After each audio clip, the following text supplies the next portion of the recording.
She was never meant to exist, not in their world, not in their time.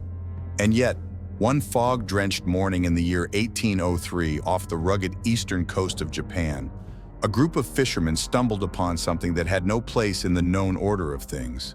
It drifted silently as if weightless, cradled by the sea, not like a shipwreck or a merchant vessel, not like anything they had ever seen. They pulled it to shore with cautious hands and narrowed eyes, the way one might approach a sleeping beast. What lay before them was not a hull torn by storm, nor the weary bones of a trading boat. It was something else entirely. They called it Utsuro-bune, the hollow ship.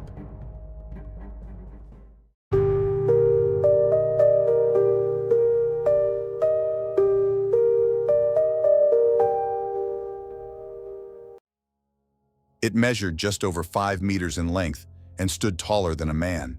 Its base was forged from a dark, polished metal, so smooth and reflective it shimmered like obsidian beneath the gray light. The upper portion, made of lacquered wood, gleamed like silk and bore not a single seam, not a single nail. It was as if it had been poured into existence. Surrounding its body were panes of transparent glass, fitted together with such impossible precision that they looked as though they'd grown there rather than been built. No rudder, no sail, no oars, no crest or marking or inscription of allegiance. This was not a vessel made to roam the seas, and it certainly was not Japanese. It sat motionless on the sand, humming with a silence so dense it seemed to press against the chest. It was not ancient, it was not modern, it was simply not right. Then the hatch opened. She stepped out, or perhaps it would be more true to say that she appeared slowly, like memory returning after a long illness. Her frame was small, barely 1.5 meters tall, but she moved with a kind of measured stillness that gave her presence weight. Her skin was pale, so pale it seemed to hold its own light beneath the dawn. Her hair, dark red and thick like coagulated blood, spilled down her back all the way to her waist. Her clothing was unfamiliar, made from materials the villagers could not name. She carried no pack, no instrument, no token of purpose or passage, except one thing, a wooden box, sealed and dark, about 2 feet long. She held it tightly to her chest with both arms, as though it contained her breath. Not once did she loosen her grip. Not once did she look away from it. The villagers stood in unmoving silence. She glanced around, her face neither afraid nor curious, expressionless. And then she spoke. But the language that left her mouth was unlike anything they had ever heard. It was not Japanese, nor was it Dutch or Portuguese, tongues sometimes heard in the distant port city of Nagasaki.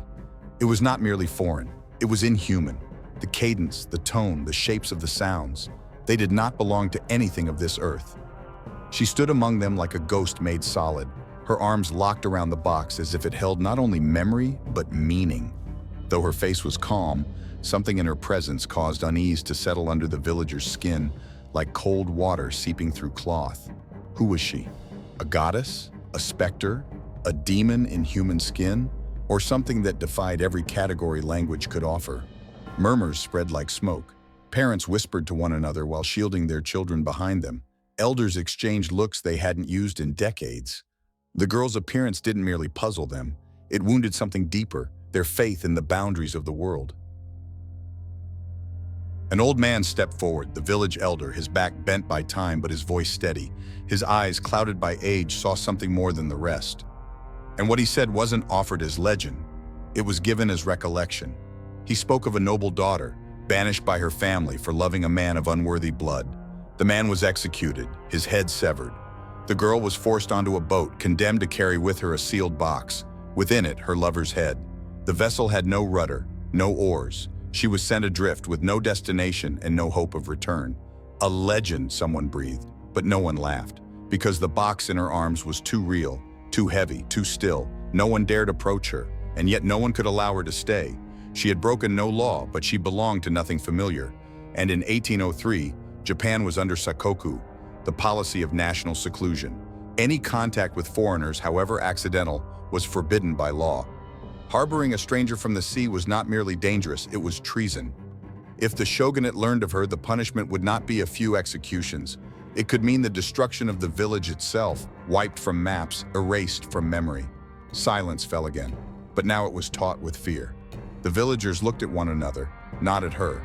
What had once been curiosity had become calculation. Survival had taken the shape of suspicion. The elders met that night, gathered around a fire whose flickering light could not reach the coldness of their choice. Their voices were quiet, their hearts heavy, but no one argued. Before dawn, they carried the vessel back to the sea. The girl did not resist. She rose when they came and stepped inside, still cradling the box as if it contained her soul. No one spoke. No one said farewell. They only watched, as one might watch the tide carry away a nightmare that no one dared to wake. The sea received her. The ship drifted out, slow and steady, disappearing into a fog so thick it seemed to swallow all memory.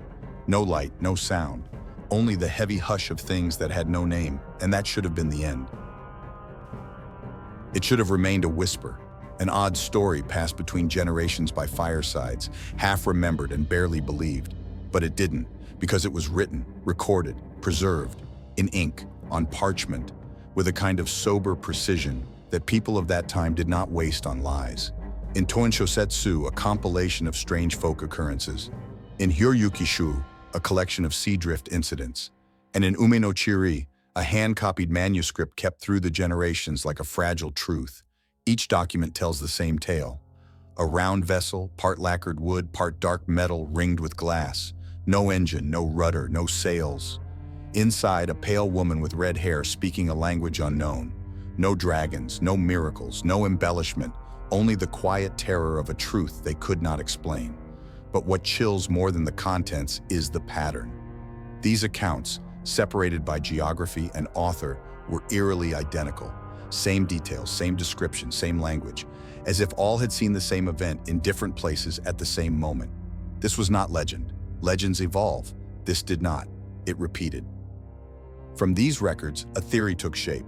She had come from the north, from Russia. In the years after Catherine the Great, Russia's aristocracy bore striking characteristics: pale skin, red hair, long cloaks edged in fur, expressions that revealed nothing. A Japanese sailor named Duyo Kaikyo, shipwrecked and stranded in Siberia for over 10 years, claimed he had met women who looked like the girl from Utsuro-bune. They wrote in a language of circles and curves and slopes, nothing like kanji or any script known to Asia. If she came from Russia, then she was no alien, but she was still an outsider. Her world, her language, her ship, they all belonged to a reality foreign to Japan. But even if she were human, how did she end up in a sealed ship, alone, adrift, with no engine, no map, and no return? Inside the vessel, they found carvings, symbols etched with care into the wooden walls. They were not chaotic. They had order. They had symmetry. They hinted at language, but no one could read them. Not in Japan, not in Europe. They were not kanji, not hiragana, not Cyrillic, not Latin. The script came to be known as the language of nowhere, a syntax unclaimed by any known civilization. Some believed it was a lost tongue. Others thought it was a code. And some believed in hushed tones that it wasn't meant for human understanding. And then came an older echo. A forgotten legend from the 7th century told of a girl who washed ashore in Shikoku. She claimed to be the daughter of a Chinese emperor, fleeing a stepmother's wrath. The villagers took her in. She married a local nobleman. Their descendants founded a real clan, the Kono family, once powerful in southern Japan. But the story's significance wasn't her title. It was the traces she left behind, in the family's customs, in their symbols, in the way they dressed and ruled and prayed, as though something in their blood came from somewhere else. And if it happened once, then perhaps 1803 wasn't the first time. When we look at Edo period drawings of Utsuro-bune, we shudder. The vessel is round, domed, rimmed with glass windows, no oars, no rudder. From above, it looks uncannily like what we now call a flying saucer, a term we would not coin until the 20th century. How could isolated villagers centuries ago describe such a thing with such accuracy? Why did a story this strange appear in so many unrelated records? Maybe what came to shore that day wasn't just a vessel. Maybe it was a technology, a message, a visitor. We don't know who she was. We don't know where she came from. We don't know why she arrived or why she never returned. She could have been a banished princess, an exiled noble, an explorer, a survivor of some catastrophe the world forgot. Or perhaps she wasn't one of us at all. Some things don't come to stay, but they do come to be remembered. And if she truly existed, then perhaps what she brought with her was a reminder that the world we know has never been the whole truth. If this story left you with more questions than answers, you're not alone. Leave your thoughts in the comments. I want to hear what you believe. And if you're drawn to stories that walk the line between myth and history, don't forget to like, subscribe, and ring the bell. Because truth may be buried, but it is never buried forever. Thanks for watching and see you next time.